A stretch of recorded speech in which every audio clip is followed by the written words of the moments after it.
Welcome and thank you for joining us on Birth Mother Matters in Adoption with Kelly Rourke-Scary and me, Ron Rains, where we delve into the issues of adoption from every angle of the adoption triad. Do what's best for your kid and for yourself, because if you can't take care of yourself, you're definitely not going to be able to take care of that kid, and that's not fair. And I know that my daughter will be well taken care of with them.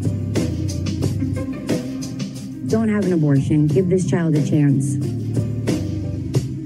All I could think about was needing to save my son. My name is Kelly Rourke-Scary. I'm the Executive Director, President, and co-founder of Building Arizona Families Adoption Agency, the Donna K. Evans Foundation, and creator of the You Before Me campaign. I have a bachelor's degree in family studies and human development and a master's degree in education with an emphasis in school counseling. I was adopted at the age of 3 days, born to a teen birth mother, raised in a closed adoption, and reunited with my birth mother in 2007. I have worked in the adoption field for over 15 years. And I'm Ron Rains. I've worked in radio since 1999. I was the co-host of 2 successful morning shows in Prescott, Arizona. Now I work for my wife, who's an adoption attorney, and I'm able to combine these 2 great passions and share them on this podcast. Birth mothers preparing for labor and delivery.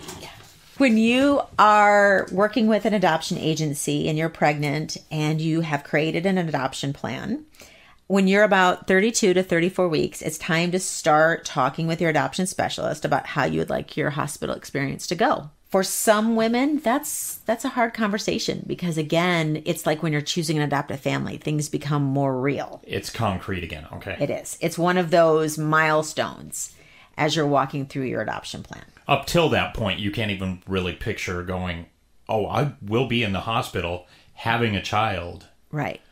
But then when you start talking about it, it's like, right, oh, and this you create is a plan. happen. And right. So you've got your adoptive family that you've chosen.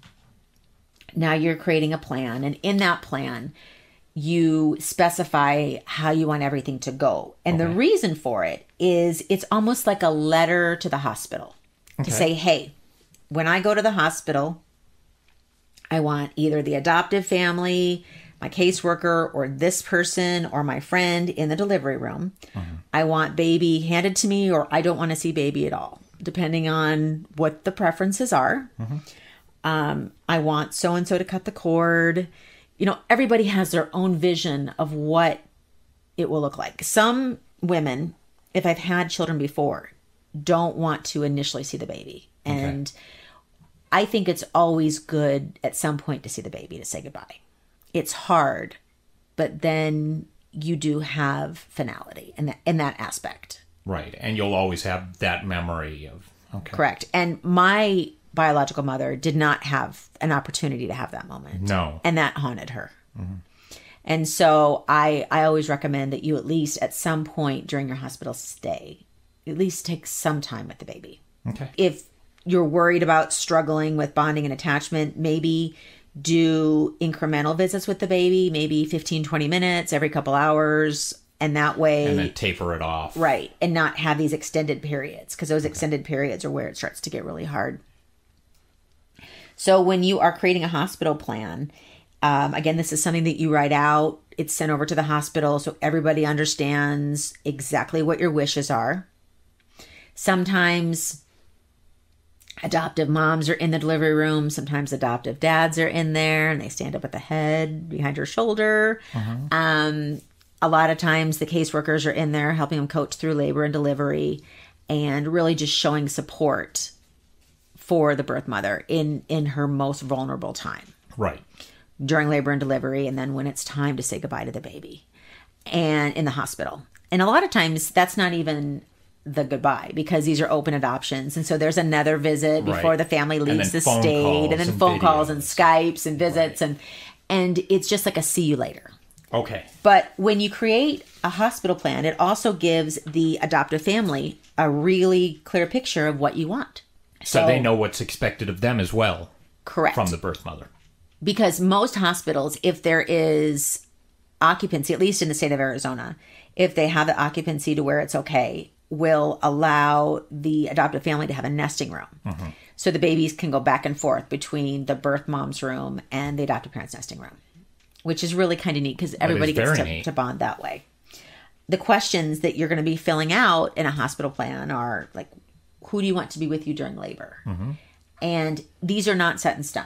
So if you go into labor and your best friend came in from out of town and you decide, oh, this is who I want, then absolutely you can change that. Right. It's more of a guideline than absolutely anything. A guideline. Okay. And that's a really good way to phrase it. It shouldn't be a hospital plan. It should be a hospital guideline. Think about, if you want pictures taken and when the baby is born, who would you like the baby handed directly to? And would you like to continue to see your baby? Now, I have had moms that say, I want the baby taken out of the room immediately. I don't want any contact. It's too hard for me. This is what I want. I don't care what you say. I want to not see the baby. If that's the case, then we'll even request after she has the baby for the baby to go to the surgical floor. Okay. I mean, not the baby, I'm sorry, the birth mother to go to the surgical floor if that's available. And that way she doesn't have to hear babies crying and things like that. Right, because that would definitely be hard. That is hard. Okay. That is hard, yeah. Especially if she wants no contact. Also, if you're planning on naming the baby. If you and the adoptive family are going to name the baby together, or if you're going to name the baby and then they're going to change the name if that's what you agree to, however that goes. Also, who's to visit you in the hospital.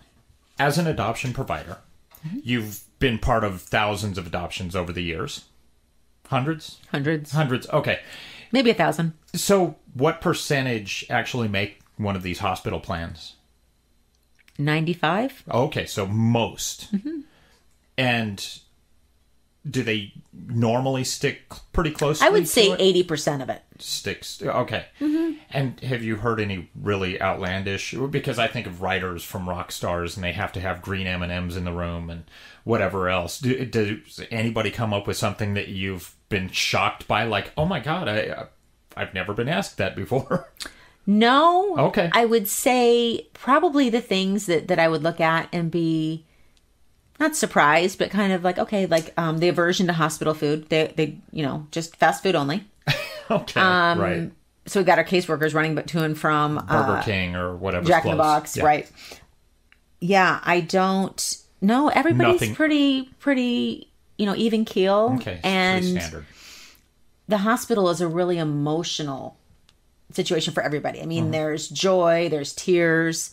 It's the happiest day of somebody's life and it's the saddest day of another's. And so it's this mix and this myriad of emotions that are, up and down and this roller coaster. Yeah. And it's basically like the pinnacle of the adoption. I mean, that's the moment that everyone is waiting for. That's the grand finale. Okay. And so when you're creating the hospital plan and you're preparing yourself, just be open and have an open heart and think long term. So like if you're deciding, do I want the adoptive father in the delivery room? Well, short term, would you be uncomfortable with that? Well, yeah, maybe. But if you're standing up at your shoulder, would he really see that much? Right. He's not going to get the full. But in the long run, is that a moment that you would cherish later on, that he was part of that experience? So just breaking out the long term and the short term thinking of what is the best thing for you, for the baby, and for the adoptive family. That makes complete sense, right? Yeah. So I would say, with an open heart, think about those kind of things. One thing that a lot of birth moms also find a lot of peace in is seeing the adoptive family with the baby, because they can get a visual of what it will look like. Okay. And when they see their baby being fed or comforted by the adoptive family, it will bring peace.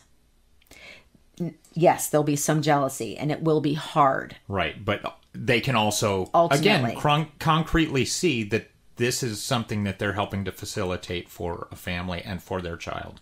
And I have to say, I'm getting chills as I'm saying this. There's so many times that a birth mother will have the proudest look on her face as she's watching them with the baby, knowing that she did the most beautiful thing in the world. It's really neat to watch. So the goal of the hospital plan is to gather an understanding of what the wishes of the birth mother are, so that they can be accommodated by the hospital, the agency, and the adoptive family. And that's really, a big deal. So again, it's not only so everybody knows, it kind of gives the birth mother a preview of what this is going to look like. And it lets her think about, I think anytime you're going to walk into something and it's going to be hard, mentally preparing yourself is always a really good thing to do. Yeah. And kind of envisioning okay, this is how this is going to look. This is, how I picture this going, and kind of walking yourself through it a few times before you actually jump into the cold pool. Kind of a practice run. Sure. It's like sticking your feet in the water. Okay.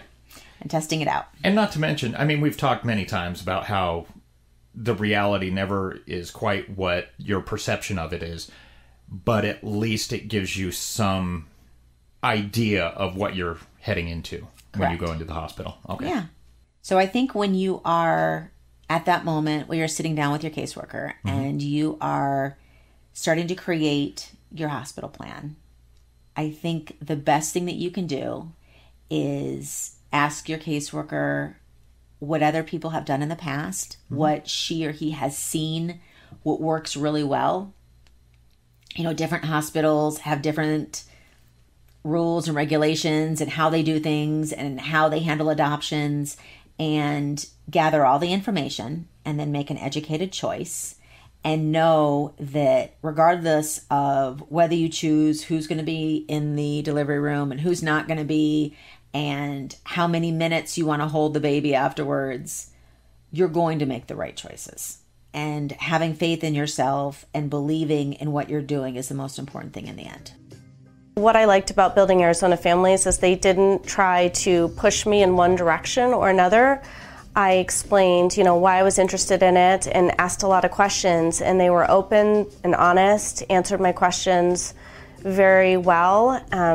For me, they were the easiest to work with, and it just seemed like I had the best conversation. I was the most relaxed with them.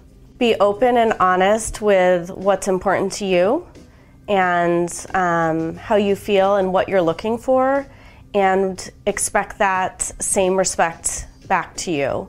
You've got to find an agency and people that are willing to address your own concerns and questions and make you feel comfortable, because it's a tough process to enter in, and you need to be able to feel like you can be yourself.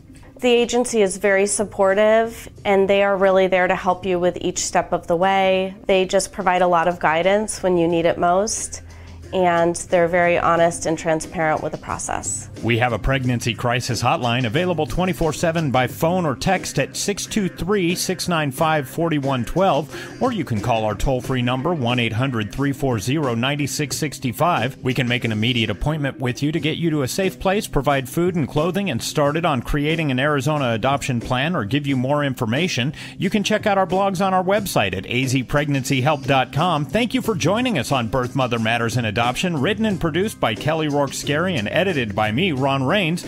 If you enjoy this podcast, rate and review us wherever you listen to podcasts.